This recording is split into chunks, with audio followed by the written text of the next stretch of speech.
Hi, nakasulay ka ng motivated kay ka sa pagsugod sa isa ka butang nga posibleng magpa-improve sa imong kinabuhi o makabot nimo imong mga pangandoy kung imo ning mabuhat apan pila ka adlaw niini nawala na imong motivation ug napalong na ni ani nga video madiskubre nimo ang usa ka motivation nga dili gyud mapalong, dili gyud makapalong sa imuhang mga pangandoy nga gustong kabuton ug mao kining mahimong silbi nga makapadayon nimo para mahimong successful ang imong mga plano sa kinabuhi. Ug kana tanan mahibaw-an nimo na diri karon. So paminaw hantod sa mahumanta. Hello, I am Joel ug kabalo mo nga dugay na kay kong nag-study kung unsa gyud ang makamotivate sa atoa para pagkabuot atong mga gustong mga pangandoy kay kini bitang gusto natong kabuton atong mga pangandoy dili man nato na makabot kung wala tay motivation nga magdala nato para hantod sa maabot nato na kung wala bitaw tay motivation sure gyud ko nga di nato napansinon atong mga gustong atong mga mission nga gustong buhaton kung kulang ang ato ang motivation.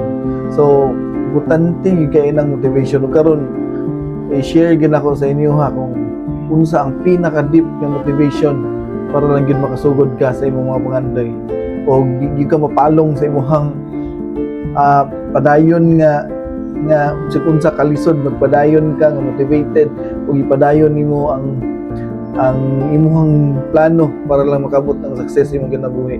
Pwede ba ni siya nga success sa trabaho? Pwede ba na siya success sa imong business o sa daghang butang no?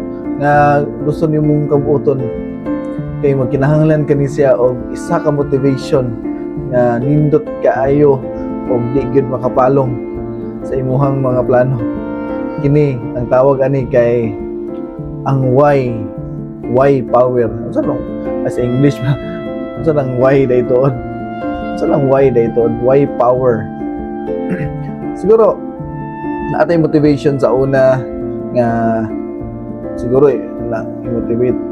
i-motivate ta sa tuong mga parents sa una nga dong kung maunor ka tagaan ka og palitan ka og kani palitan kag bike palitan ka og something so pwede kaning why power mura ni siya og kanang motivation bitaw nimo nga deep kaayo nga connected gyud sa imuhang emosyon nga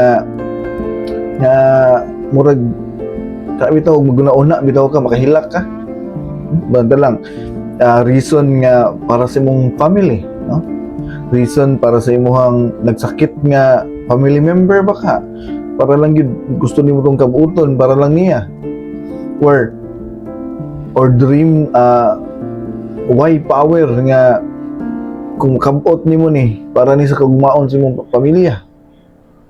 Di ba? So kung ingana ang imong rason, bugat kaayo, no? Bugat kaayo, buta lang isa ka estudyante. So dili siya maayo sa klase pero ang iyang motivation nang hinubra ano man kay gusto niyang kausaban sa iyang kinabuhi, no? Share na ko akong experience po sa una. So sa nag-eskwela pa ko. Pero tin akong pagpaningkamot, no?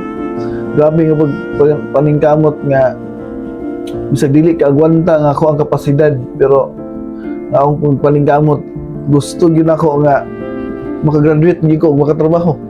No? Tungod kay akong why power siguro ato tungod kay motivation ako sa mga nga successful na sila tapos dapat mahimo po kong successful dapat kung unsa nakabot nila makaya po nako na kay kung dili nako na makaya walang feeling nako dili worth it dili mo na ay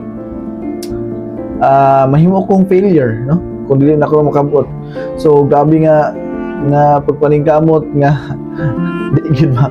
di gid mabangbang bisan pa og bisan pa akong kapasidad dili kagwanta pero ning sukol gyud ko padayon gyud gyapon nga Paningkamot kay grabe akong way power nga. Ang kag kanagong nakasulay ko kuan. Ang una na kong nahinumduman nga naka-absent ko katong college na ko. Kalayon ng college. Una na kong nahinumduman nga naka-absent ko, college na ko. Kay late man ko more than 30 minutes. Nya, dito ko ang unang panahon nga nag-decide ko na di ko mo eskwela. No? Gikan sa elementary, gikan sa padulong sa high school, san pag hilantan ko ana, san pag I am very sick anong panahon na pero never kong mo-absent, no? Yan naka-deep ang ako ang pangandoy nga makabot para makahuman or mahimo kong successful dala sa pag-eskwela, no? So, ang way power na po doon, balik na sa way power na. Kanang way power, wala ito, deep nga rason, no? Deep nga rason nga, dili lang mabaw, no? Deep kaayo nga laging makahilak dito ko magulauna, no?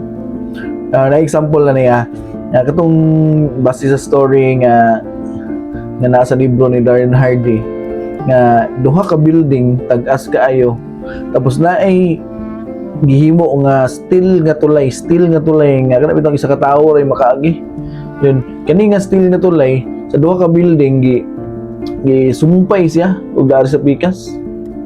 Diyan ang isumpay siya ba. Ug karon ngani ang giingon nga kumulabang mo diri tagaan mo og kuan 1,000. Nya kan habog ko kayo din isa ka ano mulabang lang ara. Then isa ka ikaw ra kay makaagi ba nga sugpig hangin. No? Nga na din karon posible nga walay mo sugot kay sa 1,000 nya pwede pa kang mamatay dira mahagbong bulang kada nya habog ko kayo kuno nya isa ra ka tulay nga agian nimo og mo tay una nga sitwasyon ikaduha nga sitwasyon mong god kay ngani what if ang duha ka building naa ka diri sa pikas building tapos ang isa ka building nasunog nga karon kay naa dito ang imuhang pamilya, dito ang mga asawa, mga anak ko. Tapos kung dili ka mulabang dira, posible silang mamatay. So unsa imong buhaton? Di ba mulabang? Di ba ang rason dato nga nilabang ka? Tungod kay deep kaayo ang rason nga san pag-unsa ka lisod imong labangon. So wala na gali ko ning hatag og kuan kanang 1,000.